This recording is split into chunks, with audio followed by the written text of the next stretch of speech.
I am with Greg Engert, beer director for the Neighborhood Restaurant Group, a food and wine sommelier of the year. The group includes Where We Are, Churchkey, Downstairs, Birch and Barley.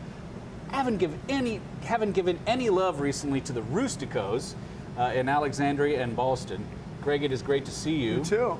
What is on tap this week? So this week we have a new release from Allagash Brewing Company up in Portland, Maine. We know them well. This one's called Uncommon Crow, and it's really just a new version, a new take on Midnight Brett, a dark, mildly tart, funky beer that they've made in the past.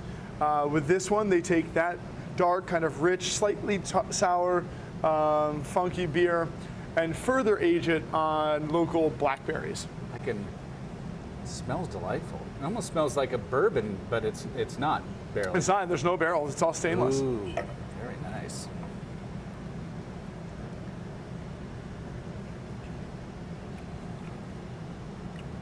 Wow, that is really good.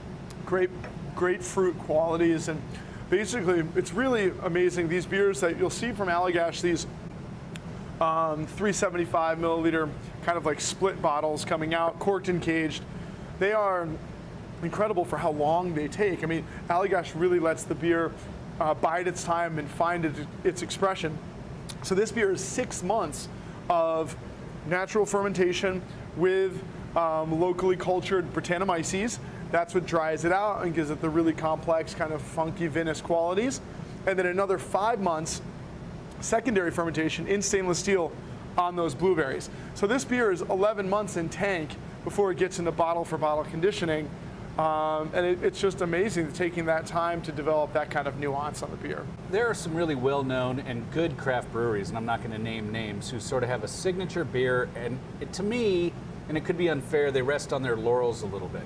Allagash has a namesake beer that everyone knows, but they don't do that. It seems like they're constantly playing around, and that's what. And you're right. I mean, since 1995, so 22 years, they've been making Allagash White, and for the first few years, that's all they made, and it's really the benchmark of Belgian-style wit beers in America today.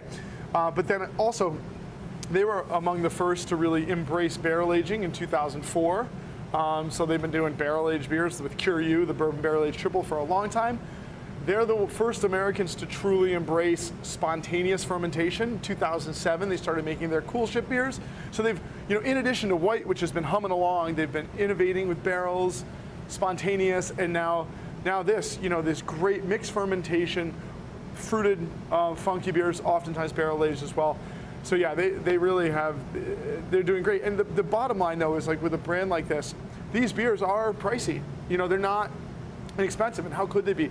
The amount of fruit, the time that it takes, but with certain signature brands like Allagash, to your point, you really know you can trust it, and it's going to be worth the price. And on that note, let's talk really quickly, because we haven't recently, and we're about a month out, Snallygaster, the premier craft beer festival in DC, which you guys do. You sent out an email recently with the first 75 beers. Allagash was at the top of the list, so that made me think about it. Talk a little bit about Snallygaster and where people should go, the website to get tickets. Yeah. So it's www.snallygasterdc.com. September 23rd. It's going to be the biggest and the craziest one yet. Nearly 400 beers, 150 brewers, just incredible. And actually, we're increasing the size of the lot by about a third, so it's going to be even more spacious. New programming going in, a lot more like games and music and food, and then the beers. Allagash is sending us Ghoulship, which is some of their spontaneously fermented beer series. Hill Farmstead is sending us beer this year. It's incredible. We have actually 40 new brewers at Snallygaster, many of which don't normally even send beer to the market, who will be joining us this year. So we could not be more excited. I will be there at 11:30 a.m. when the gates open for VIP You'll be there ticket this holders. year, yes. Yeah. And then I'll be passed out in a corner an hour later. But it's still worth it, even just an hour. What would you pair this with? This is really an amazing beer, especially for summertime. It's got like these slight chocolate undertones, lots of fruit, a little bit of funk. Amazing with simply prepared meats of all kinds. So like whether you're searing duck, grilling steaks, this is amazing with salmon and seared tuna. Pork chops, tenderloin with a little bit like an herb tenderloin would be fantastic. But I love it with meat in general. And the reason I wasn't at Snallygaster last year is because I was on the road with the Stones, so I got a pass, right? Right, yeah. And if you believe that, I know what it was, you. actually. Yes. Oh, you do? I can't even remember. Oh, was it your wedding? No, it was your friend. You had family in town. Oh, yeah, God, yeah. No family from Sweden this year, although I love you, family from Sweden. Greg, thank you as always. Thank you. Everyone, be sure to bring your thirst next time for another Beer of the Week.